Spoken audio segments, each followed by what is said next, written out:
ចាសួស្តីបងប្អូនទាំងអស់គ្នាចាថ្ងៃនេះយើងបន្តធ្វើការដោះស្រាយលំហាត់បន្តទៀតដោយអ្នកគ្រូលើកយកនៅលំហាត់ទី14ចាមកធ្វើការដោះស្រាយអញ្ចឹងលំហាត់ទី14គេសិក្សាស៊ីនេតិកនៃប្រតិកម្មមួយដែលមានសមីការតុល្យការអាសូតម៉ូណូអុកស៊ីតបូកអុកស៊ីសែនបានអាសូតឌីអុកស៊ីតចាអញ្ចឹងនៅខណៈចុងក្រោយបង្អស់គេឃើញថាបំរែបំរួលចំនួនម៉ូលអុកស៊ីសែនរបស់យើងស្មើនឹង 3.5 ម៉ូលកគេឲ្យយើងគណនាបំរែបំរួលចំនួនម៉ូលរបស់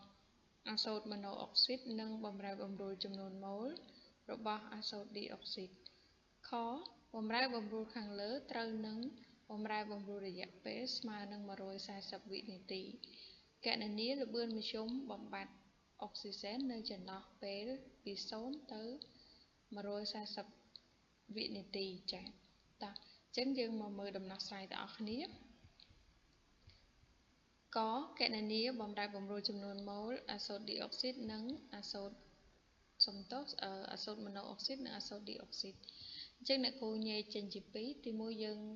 រកនៅបំរែបំរួលចំនួនម៉ូលអាសូតម៉ូណូអុកស៊ីតមុនចា៎តាមលំដាប់លំដោយអញ្ចឹងដើម្បីគណនាលំហាត់នេះបានដើម្បីគណនាបំរែបំរួលចំនួនម៉ូលអាសូតម៉ូណូអុកស៊ីតចាបានគឺយើងត្រូវប្រើប្រាស់តាមរយៈការវិចារតាមសមីការតុល្យការចាអញ្ចឹងនៅពេលដែលយើងស្គាល់បរិមាណចំនួនម៉ូលរបស់ធាតុមួយនៅក្នុងសមីការយើងអាច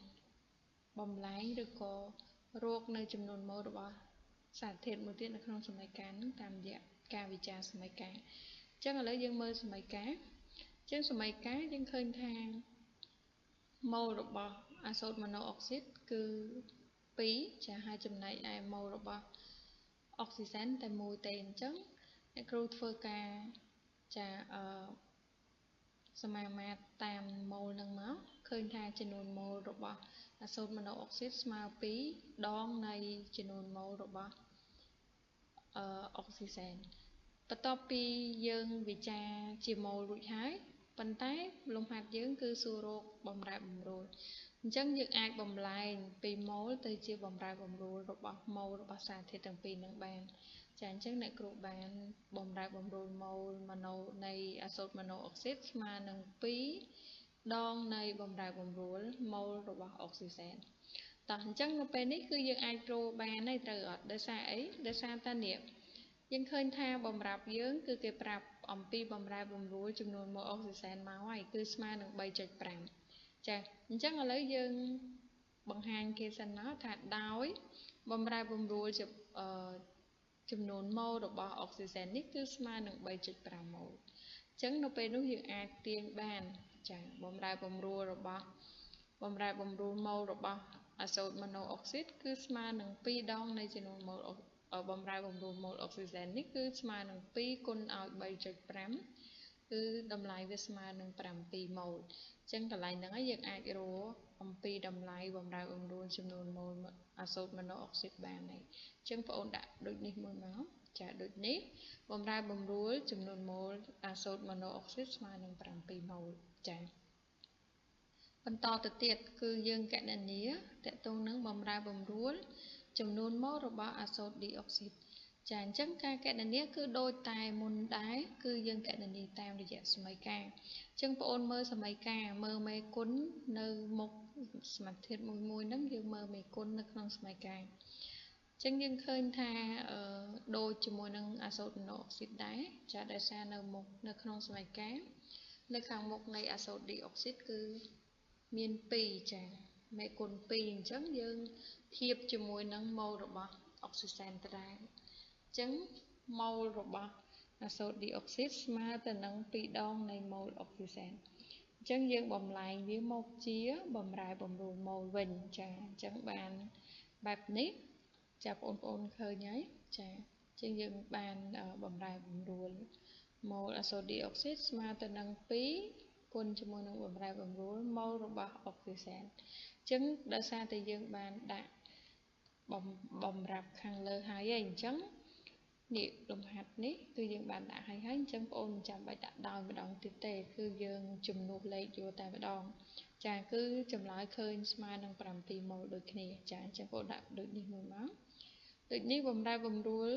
ចំនួនម៉ូលរបស់អាសូតឌីអុកស៊ីតគឺស្មើនឹង7ម៉ូលដូចគ្នាចាអញ្ចឹងនេះគឺជាដំណោះស្រាយលំហាត់កចាអញ្ចឹងយើងនៅមួយទៀតគឺលំហាត់ខគេឲ្យយើងរកអីចាគឺគេឲ្យយើងគណនាល្បឿនមធ្យមបំបត្តិអុកស៊ីសែននៅចន្លោះពេលពី0ទៅដល់140វិនាទីចាអញ្ចឹងយើងមើលសមីការយើងឃើញថាអុកស៊ីសែនគឺជាអង្គធាតុប្រតិករចាអញ្ចឹងយើងដឹងហើយថាល្បឿនមធ្យមបំបត្តិអង្គធាតុប្រតិករស្មើទៅនឹងចាដកឲ្យចាបំរែបំរួលនៃកំហាប់នៃអង្គធាតុប្រតិករឬក៏ចំនួនម៉ូលរបស់អង្គធាតុប្រតិករលើបំរែបំរួលរយៈពេលដោយសារតែអង្គធាតុប្រតិករយើងគឺដឹងហើយថាវាចាថយចុះកំហាប់វាថយចុះនៅខណៈ0កំហាប់ដើមវាចាឧទាហរណ៍ថាកំហាប់ដើមវា10ចឹងទៅចឹងនៅពេលប្រតិកម្មពេលវាចាប់ផ្ដើមប្រតិកម្មកំហាប់របស់វាថយចុះហើយអញ្ចឹងយើងត្រូវប្រើសញ្ញាដកណាចាអញ្ចឹងនេះស្មើឲ្យដកនៃ data n នៃអុកស៊ីសែនលើ data t ចាអញ្ចឹងឥឡូវយើងប្រាប់គេមក data n ស្មើ 3.5 ម៉ូលហើយ data t យើងគឺ140វិនាទីចាអញ្ចឹងកន្លែងហ្នឹងបងអូនអាចជំនួសលេខចូលបានតោះអញ្ចឹងជំនួសលេខទាំងអស់គ្នាចាអញ្ចឹងយើងដឹងហើយថាអង្គធាតុប្រតិករបរិមាណរបស់វាគឺថយចុះអញ្ចឹងគឺអ្នកគ្រូដាក់សញ្ញាដកអញ្ចឹងនៅពេលដែលល្បឿនគឺជាតម្លៃយ៉ាងម៉េចតម្លៃវិជ្ជមានចាអញ្ចឹងយើងអាចគណនាលេខមកគឺស្មើជាមួយនឹង2.5 គុណ10សេគុណដក2ម៉ូលនៅក្នុងវិនាទីចាអញ្ចឹងនេះគឺជាចម្លើយល្បឿនមធ្យមបំបត្តិអុកស៊ីសែនចាប់ពីចន្លោះ0ទៅ140វិនាទីចាអញ្ចឹងបន្ទាប់ពីយើងជ្រុះលេខហើយកុំភ្លេចដូចនេះណាចាអញ្ចឹងដូចនេះល្បឿនមធ្យមបំបត្តិអុកស៊ីសែននៅចន្លោះពេល0ទៅ140វិនាទីហ្នឹងគឺមានតម្លៃស្មើនឹងចា2.5គុណ10សេគុណដក2ម៉ូលក្នុងវិនាទីចាអញ្ចឹងនេះគឺជារបៀបគណនាលំហាត់ទី14យើងអញ្ចឹងបងប្អូនអាចផ្ទៀងផ្ទាត់បាន